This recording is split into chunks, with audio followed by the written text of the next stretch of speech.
Before marriage proposal and this wedding day, there was a beginning to this love story. The story began exactly 4 years ago in September of 2010 while Aaron and Brooke were attending college at the University of Southern Indiana. Aaron was a senior majoring in economics, and Brooke was a sophomore majoring in journalism and dental assisting. On that September night, Brooke was out enjoying dinner with her friends Jessica and Amber. The ladies were having a great time, and they decided to share the fun with a few of Jessica's friends. Jessica made a call, and shortly after, her friends arrived, one of them being Aaron. This is where the story gets a little interesting because Aaron and Brooke remember the night a little differently. Brooke said when she saw the men enter the restaurant, none of them really caught her eye. Except Aaron, because he was wearing salmon-colored shorts. The first words she ever spoke to Aaron were, "Only dorks wear salmon-colored shorts."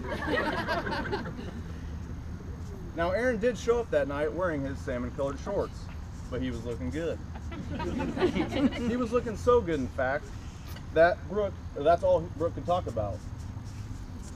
Brooke wasn't looking for a boyfriend at the time, but she wasn't opposed to finding someone to cook her dinner, rub her feet, and carry her books to class. And Aaron, he was busy enjoying life, partying, and occasionally studying. But after enjoying a night of laughter and smiles, their lives changed.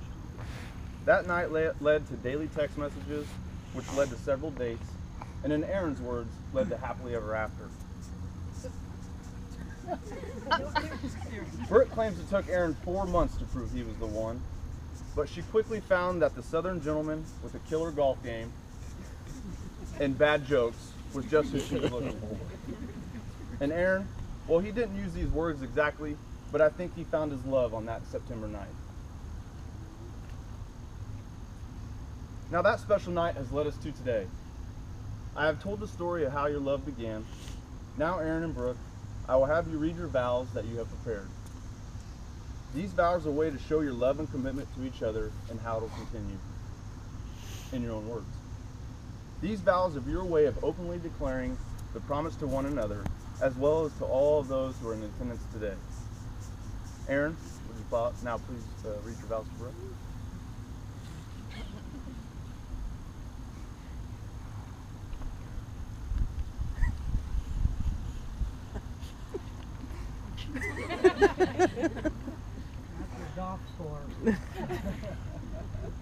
Everyone has been asking me if I'm nervous. How can I be nervous when I'm marrying the love of my life? Since the first day I met you, I knew that there was something special about you. Never would have I thought it was this special. When thinking about today, one story comes to mind. The story of the first kiss that never happened.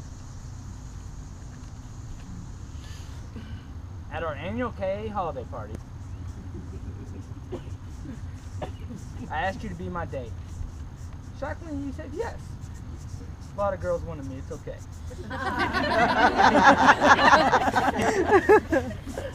After the gift exchange, everybody started having fun, dancing, playing, partying. Maybe a few beverages were involved. But I remember walking around mistletoe over my head asking everybody for a kiss. When I ran into you, you refused to kiss me. And asked why would you want to kiss me? You said you have thin lips. I was like, okay. Then we moved to the back pantry of the house. We were in the pantry. The curtains were down. You told me, no, I'm not gonna kiss you. Kind of felt hard. I was crushed. That should have been our first kiss, and it wasn't. The good thing about marrying you now is I never have to ask again. It's one of the many benefits of making you my wife. I can just kiss you anytime I want. Aww. Brooke, will you now read your vows to Aaron? That's her favorite, maybe. More. Sweet home Alabama. That's one of the lines. Aaron, the way you look at me with soft, sweet eyes is the same way that my dad looks at my mom. I've always hoped for a love like that. Love as beautiful as the Tennessee sunset. Love so rich it tastes sweeter than peanut butter Oreos dipped in milk on a Sunday night. Love selfless enough to make Indiana your permanent home so I can live closer to my mom. And love so thoughtful that you still pump my gas. I'm hard to love, this I know, from my temper, my materialistic ways, and my inability to balance a checkbook or cook. But I am learning to be the best version of myself because of you. You're always there to help me find my center when I'm off balance. Because of you, I've learned to love harder, speak wiser, and cherish my friendships. Also, be nicer to sales reps at retail stores when they ask me 17 times if I need help. Your patience with me is incredible. You remind me of my favorite movie, Sweet Home Alabama. In the movie, Reese Witherspoon's character had to choose between two handsome men, a romantic, classy politician and a southern gentleman who enjoys drinking beer and fishing. I was lucky enough to find a home with a man who has all of these qualities, and life couldn't be sweeter. The answer is clear as to why I want to marry you today, so I can kiss you anytime I want.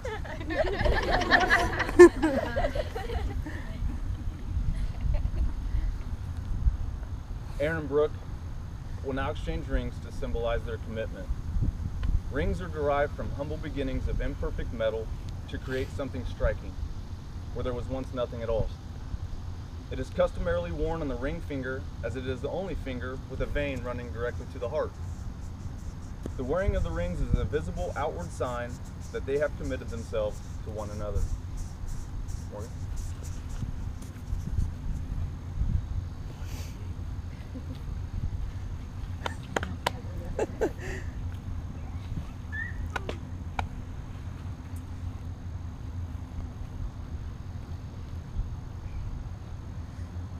Aaron, please take Brooke's hand and repeat these words. I give you this ring as a symbol of our love.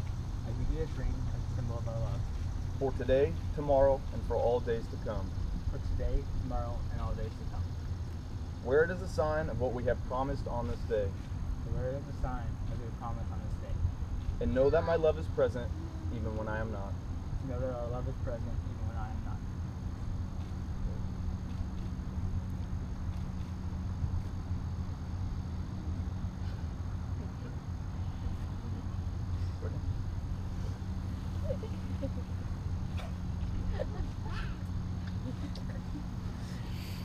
Brooke, please take Aaron's hand and repeat these words. I give you this ring as a symbol of our love. I give you this ring as a symbol of our love. For today, tomorrow, and for all the days to come. For today, tomorrow, and for all the days to come. Wear it as a sign of what we have promised on this day.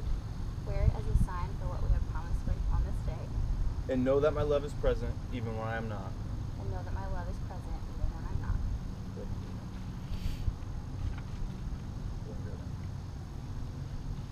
By sharing your vows and exchanging rings here today, you have both decided to share the rest of your lives together. You are no longer two separate people, but one couple together. This unity is symbolized by the pouring these two individual containers of sand behind me. One representing you, Aaron, all that you were, all that you are, and all that you will ever be. The other representing you, Brooke, all that you were, all that you are, and all that you will ever be. As these two containers of sand are poured into the third container, the individual containers of sand will no longer exist, but will be joined together as one. Just as these grains of sand can never be separated and poured again into individual containers, so will your love meet, so will your marriage be united as one for all of your days.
Aaron and Brooke, you have professed your love today by exchanging your vows.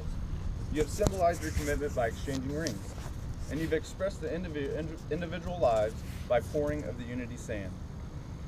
With all of this, there's just one more question I need each of you to answer, and then we will celebrate. Aaron, do you take Brooke to be your wife, to live together in the covenant of marriage? Do you promise to love her, comfort her, honor and keep her in sickness and in health, and forsaking all others, be faithful to her as long as you both shall live? I do. Brooke, do you take Aaron to be your husband, to live together in the covenant of marriage? Do you promise to love him, comfort him, honor and keep him in sickness and in health, and forsaking all others, be faithful to him as long as you both shall live? I do. By the power vested in me, I now pronounce you husband and wife. Aaron, you may kiss your bride.